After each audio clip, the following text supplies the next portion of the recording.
Hey, welcome to Mr. Dixon's Arrested Developments. This is my second recording here because the first one was interrupted because someone called me while I was doing this, and then they called on my phone, which I record this on, and of course the phone doesn't work apparently, it doesn't record, and can take a phone call at the same time. I don't know why it had to stop, but it did, and so I had to, now I'm re-recording. But Merry Christmas! This is the Merry Christmas episode. Nothing special than any other episode. I'm just going to basically read all these terrible stories of these religious people who've done something horrible and entertain myself that way, and you, hopefully. These are all crinkled up, sorry, because these are the stories I got through before I got my phone call. So I threw them away and then like, oh, my phone is ringing. It doesn't matter. The point is that that's all done, so let's get back to our stories. All right, so this first story is going to be from the Kansas City Star. Missouri youth pastor is charged with... Oh, by the way, before I actually get into the story, yeah, I did say Merry Christmas, because of course it's a Christmas Day. And hopefully it'll be up and ready for people for viewing before the end of Christmas. And I do say Merry Christmas because I don't care. I am an atheist, and we can say Merry Christmas. I don't... It's very weird. The religious think they've won something, or they're really like, aha, you said Merry Christmas, you must believe in God. Or you say like, oh God, oh, you believe in God, we do it. These are phrases, people, relax. I also say Wednesday and Thursday. Wednesday was named after Odin, Thursday after Thor. Am I a worshiper of Thor or Odin? Yes, but that's besides. No, I'm not. So it's just nonsense. But these are phrases. You know what atheists do? We use the same goddamn language everybody else does. That's what we do. So people say, "Merry Christmas, Happy Holidays." I don't care. There's no greater meaning to it other than, hey, I hope you enjoy the holiday season. I don't care. Enjoy yourself. I'll try and enjoy myself. I'm glad to have the day off. You know what I'm saying? I'm just not going to go to church and talk to the goddamn ceiling. All right. So that's all clear. Let's move on. Kansas City Star. This is from the Kansas City Star. Did I mention? Missouri youth pastor is charged with what? What do you guess? He's got 5 counts of what? Come on. What could a youth pastor be charged with? That's right. Child molestation. That's all they seem to be charged with these days. All right. Or maybe ever. 5 counts of child molestation. Missouri youth pastor is charged with 5 counts of child molestation. A youth pastor has been charged with 6 crimes he allegedly committed in Pineville, Missouri, in his Pineville, Missouri home. Pineville, I said not Pine Valley. That would be where Erica lives with Phoebe and the rest of the gang. There's a joke that no one's going to get now. Anyway, Ryan Crawford, 32, is accused of sexual misconduct with a child younger than 15. He was arrested on Tuesday. He's also charged with 5 counts of child molestation. According to court, this is obviously last week. According to court records, he took illicit photographs and improperly touched the child. He told investigators he would feel redacted groin area. Redacted is the name. That's the child's name. No, it's redacted out. Although that would be an interesting name for a child if you name your kid Redacted. People name their kids anything these days, so why not Redacted? Everything's these days. Why am I saying it that way? Ryan also stated to me that he would watch, I guess this is the cop who said it, I don't know who's called. He says, I told investigators, okay, yeah. So this is the investigators talking. Ryan also said to me that he would watch porn, then go to redacted bedroom and masturbate into a sock, an investigator wrote. Because that's what you really want to wake up to, some dude masturbating into a sock. I hope it was his sock. Whose sock was he using? Was he using the kid's sock? Where was the sock at? I don't know. All right. Move down. There we go. And back. Oh, shoot. Sorry about the technical problems. Let me adjust myself a bit. There we go. Sorry. Okay. Masturbate into a sock. Who hasn't masturbated into a sock? I mean, let's be honest here. The children were, if there was a crowd, that'd be an even bigger problem. The children were referred to the Children's Center in Joplin, according to KAOM TV, after which Crawford was interviewed by investigators. Crawford is in custody on $50,000 bond. We don't mean James. Goodbye. Next story. This is from the Friendly Atheist. We know the Friendly Atheist, don't we? Pastor and wife convicted of ripping off church members for $2 million. I almost said $32 million. They'd be really doing well, but it's $2 million. A Virginia pastor, Terry Wayne Melender, and his wife, Brenda Melender, was found guilty of a $2 million fraud scheme targeting their own church's congregation. Well, whose churches are they going to target? It's nice that the couple found something that could really bring them together. They're going to get a divorce. They're like, you know what? I know we can keep this marriage going. Let's rip off people. By the way, sorry about the hair. I woke up got out of bed and I didn't really wash up. I got to record this and get out of here. Because people are calling me to stuff I got to go do. That's why I'm not even drinking. I got to get going. I am. The Millennials didn't just rip off their church members through tithes or calls for donations or by selling giant buckets of food. They actually conducted a complex Nigerian oil scheme. Seriously, that's the friendly atheist saying that. By selling buckets of food is wouldn't be considered a ripoff. I mean, if they're selling them food, that'd actually be fine. The prosecution said Brenda and Terry, the former senior pastor of Victorious, it should be Vicious, Victorious Life Church, there should be a church called Vicious, Victorious Life Church, encouraged churchgoers to invest in their company, Micro Enterprise Management Group, MEMG, which they claimed was a Christian group that helped poor people in developing countries. Helped them lose that money. The Millennials recruited investors by emphasizing its Christian mission and use of the funds to help the poor, promising guaranteed rates of return, assuring investors that the loans principals were safe and backed by the assets of MEMG. The jury found these representations were false and fraudulent, and that the money was actually used by the lenders to conduct risky trading on the foreign exchange currency market, options trading, payments towards the purchase of 1.7 million residences for the millennials and other personal expenses. 1.75 million for a house. They were living high on that there hog. Sorry, I'm standing in a very awkward space over here. All right. The lenders, stop swinging thing that's in front of me. The lenders recruited investors by emphasizing its Christian mission. I said that already. Sorry. The lenders also falsely assured victims, investors, that they would get their money back and blamed delay on the 2008 financial crisis, which is what you should always blame for things. Even worse, once MEMG failed, the company created another entity called Kingdom Commodities Unlimited, KCU, which they said specialized in brokering Nigerian oil deals. More Nigerian oil. I guess people can't just check this out. Like, is there on the, because, Nigerian oil is a real thing. They do have oil in Nigeria. So, they could just look it up and like, hey, I'll go online here. Or maybe some of them did. That's how they figured out, wait a minute, there's no such thing in Nigeria. They don't have this. They have oil, but they don't have these companies. Who exactly are you working with? And how's this helping poor people? Multiple victims entered into loan agreements with the lenders, totaling over $600,000. Like the MEMG agreements, the KCU agreements lured prospective investors into giving the lenders money by promising high rates of return and short-term loans. They should have promised them Jesus, too. If you don't tell anybody, you'll go to heaven, too. You'll help you get all this money, and God will love you that much more. The lenders, who have now been found guilty by a jury, will face up to 20 years in federal prison when they are sentenced in 2018. It's possible they could get less time depending on what the judge decides. Hopefully, it'll be 20. So, fuck them. All right, let's move on. Next story. This is from the Glasgow Daily Times. Glasgow Daily Times. The man who said he stepped in to prevent an altercation between a preacher spreading the gospel as he sees it and an observer was later accused of punching the same preacher in the face. In the face. In the face. I don't know why it was the preacher who was arrested first, though.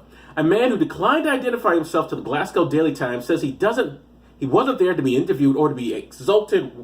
Well, don't worry, you're not going to be. Was evangelizing at the interior northeast corner of the Glasgow Public Square in a motorcycle parking area. You don't want to fuck around in the motorcycle parking area because they will punch you in the fucking face. Sean Gonzalez, which, did you know they can have Gonzalez's in Glasgow? Shane Gonzalez, did I say Sean? Shane Gonzalez was among a dozen or so people who were standing and sitting around listening to some and sometimes questioning the evangelicalists, later identified as Daniel Rusk, on Wednesday afternoon. Gonzalez, who said he spent about 10 years in the U.S. Army, hence, that's why he's in Glasgow. That makes sense, right? Because how many Glasgows they're going to have a Gonzalez in it? Do they have black people in Glasgow? I suppose, but probably guys who were in the U.S. military or some other military around the world. Although U.S. is more country, so it would most likely be the U.S. military. Gonzalez, who said he spent 10 years in the U.S. Army, was wearing a T-shirt with the military emblems on it, told the Glasgow Daily Times that the preacher was the same person who was there at the same area of the square using a bullhorn speaker system during the Glasgow Christmas parade. They had a Christmas parade for us? That's not right. This is America. America gets the Christmas parades first. And he said that on Wednesday, the preacher said that the members of the military who killed people were going to hell. You're going to hell. You killed people in the military, you're going to hell. Also with the homosexuals and people who fornicate. I don't know going to hell. Shellfish, go to hell. Everything's going to hell. Except me, my friends. We're not going to hell. We're wonderful. I decide who's going to hell. The Daily Times could not independently confirm whether the preacher was among those who protested during the Christmas parade or can send people to hell. They couldn't independently confirm that either. Gonzalez said the preacher and his companion was holding a vertical flag talking about sin were not being peaceful. Well, here's the fun part, because I remember I read this previously. This is great. He said that he stepped in the way to prevent someone else from assaulting the preacher, and the preacher told him not to put his hands on him, because I thought preachers should like being hands on. That's the thing, right? Put your hands on for Jesus. All right. Put his hands on him and spat. And he spit at Gonzalez and into Gonzalez's mouth. Into his mouth. Like, didn't Jesus spit in someone's eye to get the blinds? I'm like, don't touch me. Do it for Jesus. Loogie for Jesus. Right in his mouth. Jesus Christ. I'd be like, oh, yeah, of course you got punched, motherfucker. What the fuck is that? Goddamn right. You get punched, you spit in somebody's fucking mouth. You can, unless it's a porn film, you pay for that sort of thing. But in the real world, people don't like it when you spit in their mouth.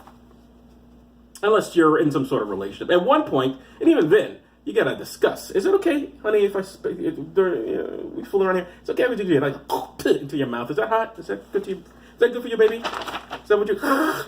Did you like that, baby? Was that something you want? At one point, just before the Daily Times moved away from the scene, Gonzalez was challenging something the preacher said by citing a Bible verse number, which the preacher acknowledged, but then added there was more to it than that. And there really isn't.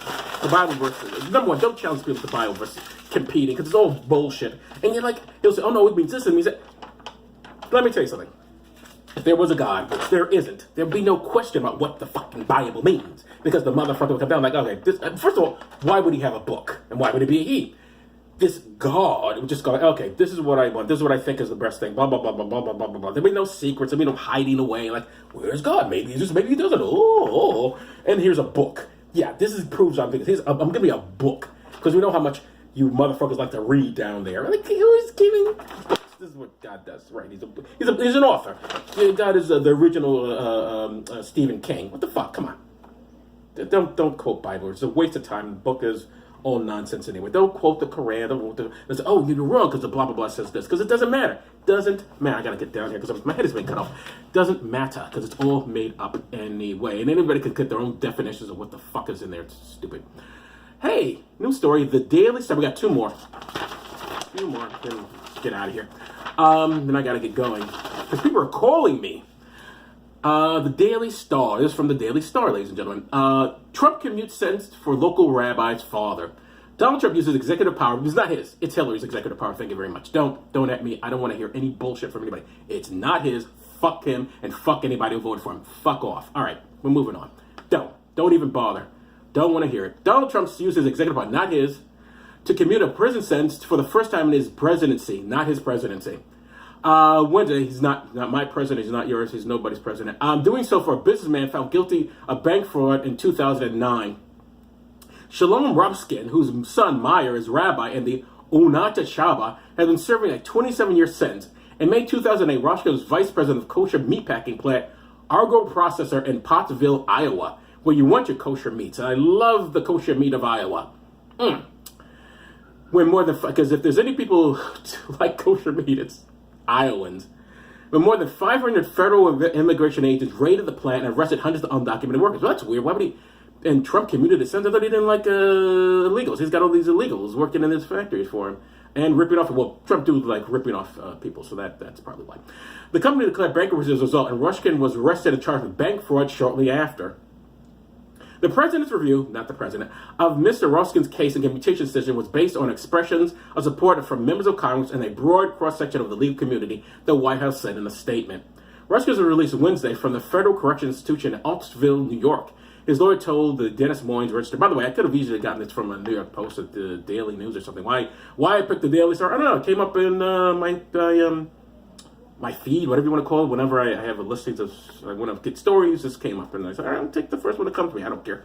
Anyway, Republican Senator Orrin Hatch, House Minority Leader Nancy Pelosi, and former FBI Director Louis Freeh were among those long advocating for his release, claimed that he was a victim of improper prosecution and tainted testimony.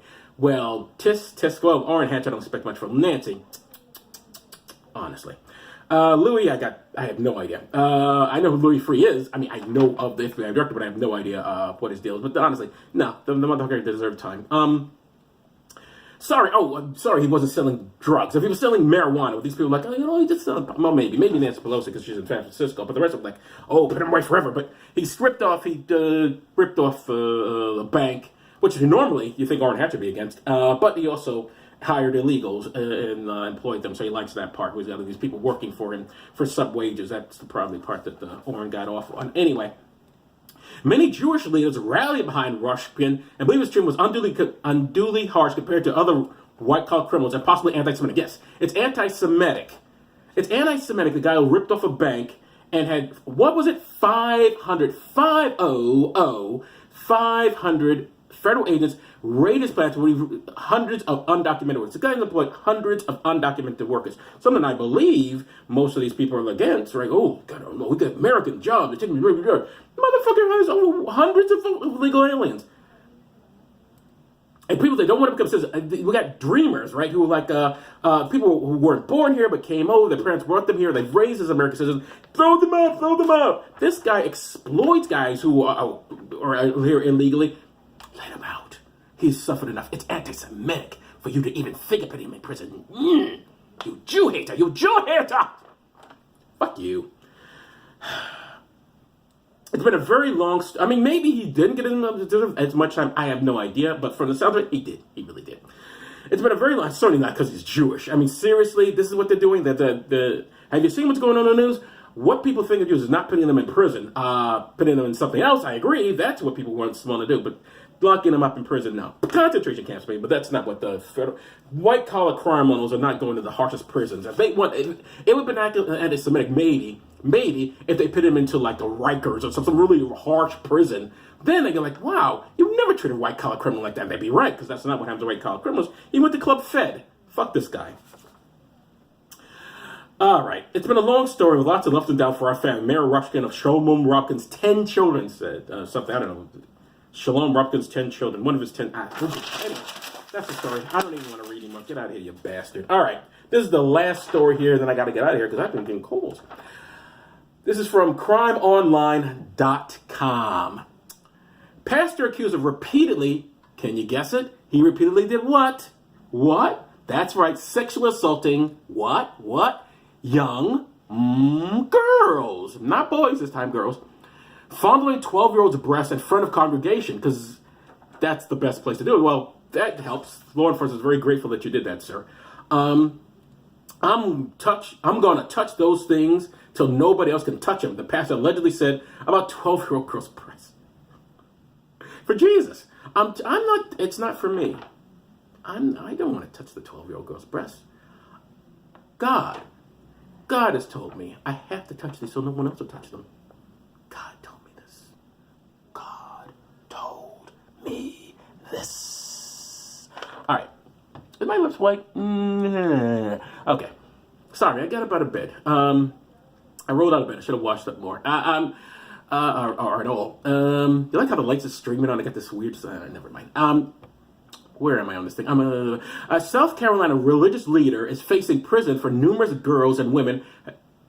Do that again, Joe. A South Carolina religious leader is facing prison after numerous girls and women have come forward accusing him of rape and sexual misconduct. Authorities on Monday arrested Pastor Ralph Gordon Stair on a bevy of charges, including criminal sexual conduct, assault, kidnapping, and burglary, the Post and Courier reports. I'm getting some crime online, but they're talking about the Post and Courier, which I guess is where they got it. Stair, who also goes by the name Brother R.G. Stair, I'm Brother R.G. Stair, is a radio evangelist who broadcasts around the world. He has a 130-acre commune in Walboro, of course he does, South Carolina. 130 acres, where about 70 people live. Stair's followers give up worldly goods and monies to the Lord, according to the church's website. And he, of course, is the Lord. You got to give up these worldly goods. Give them to me. I'll help you. Give them. You don't want those worldly goods. They're awful. They're terrible. They're not making you happy. Give them to me. Give them to me. I am a pastor. Yeah, that's it. I'm in with the God. I'm with God. Yeah. Let me touch them 12-year-old titties. Investigators have been looking at the chair after videos of improper behavior were posted online. In one video, 16-year-old Natasha Lehr, I don't know how they L-E-H-R, not how you pronounce it, described how she was raped by Starr while working at the community. Good God. The videos have since been deleted, but they prompted other women who say they were victimized by Starr to come forward.